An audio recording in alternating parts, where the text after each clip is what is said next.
नमस्कार मित्रांनो, बरेच दिवस झालं कुठलाच व्हिडिओ अपलोड केला नव्हता.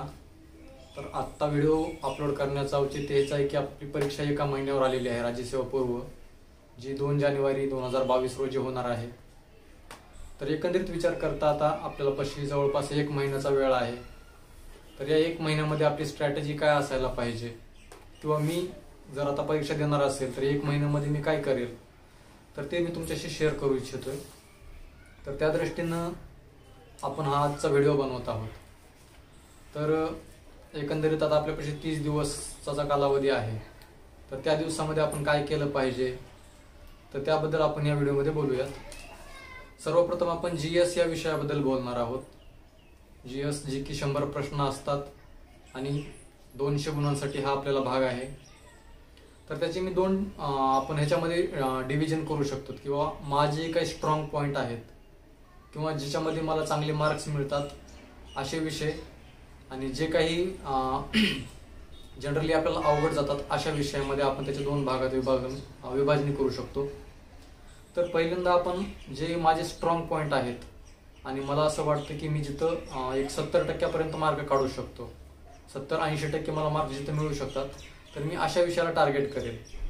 तर ते विषय आहेत, पॉलिटीचा असेल, त्यानंतर इकॉनॉमिक्स आहे, आणि जॉग्राफी, आणि एक पर्यावरणाचा जे 5 मार्काचा भाग आहे जिथे कन्सेप्च्युअल प्रश्न विचारतात, तर मी त्याच्यावरती फोकस करेल.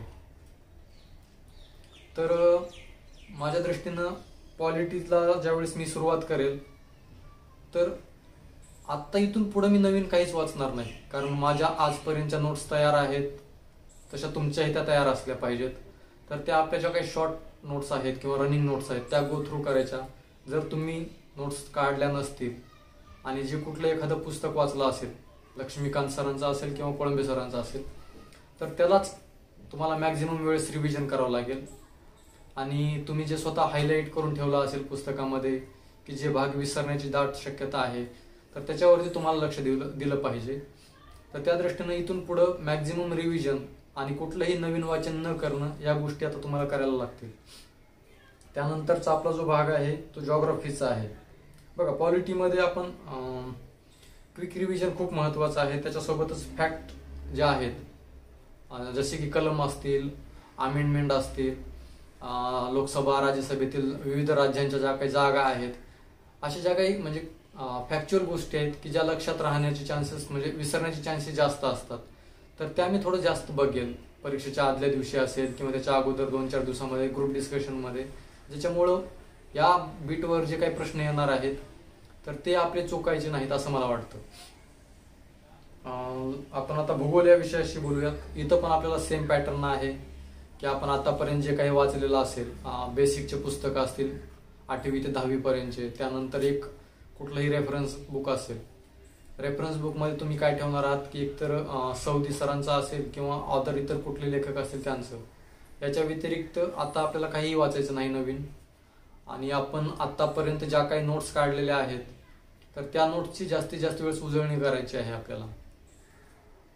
आणि त्याच्यामध्ये पण तसंच जे काही आपले फॅक्च्युअल पार्ट्स असतात, भूगोलमध्ये आपल्याला लोकसंख्या विचारतात, तर लोकसंख्येशी रिलेटेड असलेले कमी जास्त लोकसंख्येचे राज्य असतील, घनतेशी रिलेटेड असतील, किंवा जिल्हे असतील, जिल्ह्यामध्ये असणारे तालुके असतील, तर असे जे काही फॅक्च्युअल भाग आहेत तर ते आपल्याला डिस्कस करायचे आहेत.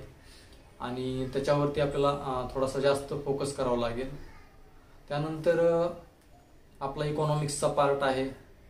इकॉनॉमिक्समध्ये पण सेम तुमचं जे काही पुस्तक रंजन कोळंबे सरांचं असेल किंवा देसले सरांचं अगोदर वाचलेलं असतील, तर त्याच्या शॉर्ट नोट्स तुमच्यापाशी असतील असं कन्सिडर करूयात. किंवा जर शॉर्ट नोट्स काढल्या नसतील तर तेच पुस्तक कमीत कमी वेळेत तुम्हाला कसं रिवाईज करता येईल, तर त्या दृष्टीने आपल्याला बघायचं आहे. म्हणजे नवीन काहीही न वाचता जास्तीत जास्त रिव्हिजन हेच ह्या 1 महिन्यात अपेक्षित आहे आपल्याला. रिव्हिजनमध्येच आपल्याला फॅक्च्युअल डाटा असेल तर तो गो थ्रू करायचा आहे. आणि जे आपण इथून पुढे जास्तीत जास्त वेळेस वाचणार आहात तितके आपले मार्क्स वाढण्याची संभाव्यता जास्त असणार आहे. तर हे आपले 3 जे महत्त्वाचे आहेत विषय, जे की स्कोरिंगमध्ये आपल्याला जास्त मदत करतात, तर यांच्यावर लक्ष ठेवायचं आहे. माझं स्वतःचं जर सांगायला गेलं तर मग मला महाराष्ट्र आणि भारत ह्या दोन इतिहास जो आहे महाराष्ट्राचा आणि भारताचा, हा पण भाग मला सोपा गेला होता किंवा जातो. तर तसं तुम्हाला जर ते सोपं जात असेल तर तुम्ही तिथं पण तुमचा टाइम स्पेंड करू शकता. फक्त प्राचीन आणि मध्ययुगीन भारत इथं आपल्यापाशी मटेरियल कमी आहे आणि इथं नवीन काही न वाचता आतापर्यंत तुम्ही जे काही वाचलेलं असेल, भले तुम्ही लुसेंट वाचला असेल किंवा 11वी किंवा 6वीचा इतिहास वाचला असेल, तर आतापर्यंत जेवढं काही वाचलेलं आहे तितकंच तुम्हाला परत वाचायचं आहे, एक्स्ट्रा कुठलंही न वाचता. आणि या विषयाचा जास्त बाऊ करायचा नाही. प्राचीन मध्ययुगीन इतिहास असेल किंवा विज्ञान असेल किंवा मला अवघड जाणार आहे ते तुम्हालाच नाही तर जवळपास सगळ्यांनाच अवघड जाणार आहे. तर त्या दृष्टीने विचार करता आपले स्ट्रॉंग पॉईंट आपण आयडेंटिफाय करणं महत्त्वाचं आहे आणि त्याच्यावरती काम करणं महत्त्वाचं आहे. तर सेम तसंच आपला आणखीन एक विषय आहे करंट अफेअर्स. त्याच्यामध्ये पण बरेच विद्यार्थी काय करतात की महिन्याला पृथ्वी परिक्रमा असेल त्याचं रेग्युलर वाचन करणे, हायलाईट करून ठेवणे ते भाग, की आपल्याला वाचताना समजतो की बाबा हा पॉईंट आपण वाचत आहोत तर तो किती महत्त्वाचा आहे, परीक्षेमध्ये त्याच्यावर प्रश्न विचारला जाऊ शकतो का. तर अशा वेळेसच आपण पृथ्वी परिक्रमा वाचते वेळेस त्याला हायलाईट करून ठेवणं गरजेचं आहे. जेव्हा आपली परीक्षा 2-4 दिवसानंतर अगोदर आहे म्हणता त्याचं आपल्याला रिव्हिजन करणं सोपं जाईल. आणि व्हॅल्यू ॲडिशनसाठी तुम्ही अभिनव असेल किंवा सिम्प्लिफाईड असेल यांचं जे काही इयरबुक आहे ते वाचू शकता. तर काही विद्यार्थी काय करतात की वर्षभर बघत नाहीत. आता मी तर जॉबला असल्यामुळं काय वर्षभर चालू घडामोडी बघत नव्हतो. तर मी काय करायचं की परीक्षेच्या 2 दिवस अगोदरच एखादं इयरबुक असेल तेवढंच वाचायचं. तर असंही काही जण करतात. तर तुम्ही तुमची कुठलीही मेथड अप्लाय करा, फक्त जास्त पूर्ण न वाचता जे काही महत्त्वाचे मुद्दे हायलाईट केलेले असतील तेवढेच वाचून घ्या. त्यानंतर आपला सीसॅटचा पार्ट आहे बघा. सीसॅटला पण सेम आहे की 80 प्रश्न 200 मार्क, म्हणजे जवळपास सेम वेटेज आहे दोन्ही विषयाला. तर आपल्याला इथं मला असं वाटतं, माझं पर्सनली मत आहे की दोघांनाही आपण अभ्यास करताना सेम वेळ देणं काही गरजेचं नाही.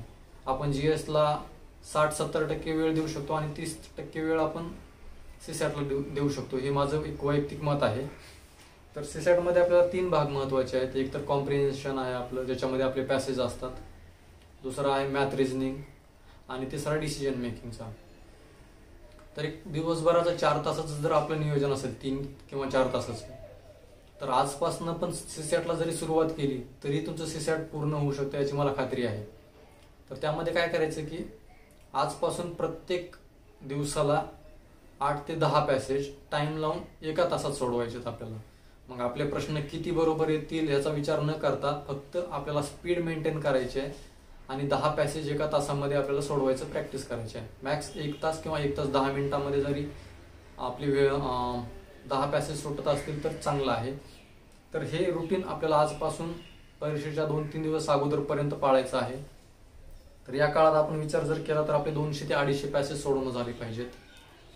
याच्यामुळे काय होणार आहे की तुमची स्पीड वाढेल, तुमची थिंकिंग पॉवर वाढेल, ॲनालिसिस वाढेल. तर त्या दृष्टीनं आपल्याला असा प्रयत्न करता येईल. त्यानंतर आहे रिझनिंग आपली. रिझनिंगचं पण सेम आहे की रिझनिंगला तुम्हाला 2 तास तरी किमान रोज दिले पाहिजेत. तर त्या 2 तासामध्ये तुम्हाला काय करायचं आहे की आत्तापर्यंत 2012 पासून जो काही पॅटर्न बदललेला होता तेव्हापासून 2020 पर्यंतचे एक 8 ते 9 वर्षाचे जे आपले काही प्रश्नपत्रिका असतील तर ते प्रश्नपत्रिका 2 ते 3 वेळेस सोडवायच्यात. 2 वेळेस जरी सोडवलं तर चालेल. त्यानंतर काय करायचं की तुम्हाला ॲनालिसिस केल्यानंतर लक्षात येईल की काही टॉपिक जे आहेत तर ते रिपीट होतात, बरोबर. तर ते टॉपिक रिपीट होणारे टॉपिक कुठले आहेत तर त्याची मी काही लिस्ट काढली होती की ज्याच्यामध्ये आपल्याला नातेसंबंध हा चॅप्टर आहे, दरवेळेस रिपीट होऊ शकतो.